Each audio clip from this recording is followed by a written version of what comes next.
তো কি খাবো জানি না, ঘরে কিচ্ছু নাই। ভাবলাম ড্রাগন তো ফ্রিজে ছিল।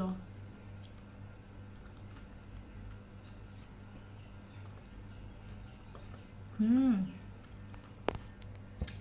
দারুণ মিষ্টি।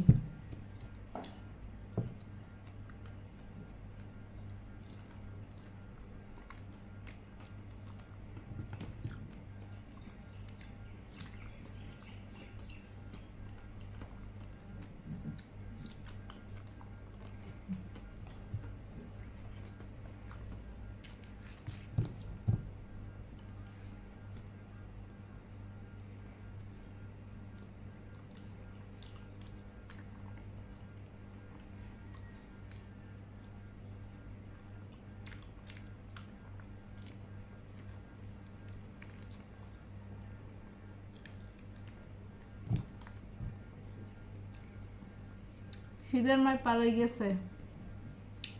আমি কি রান্না করে ভাত খেতে পারবো? খাওয়া শেষ। এভাবে খেতে কি পছন্দ করেন? অবশ্যই জানাবেন, ঠিক আছে? লাইক কমেন্ট শেয়ার করবেন।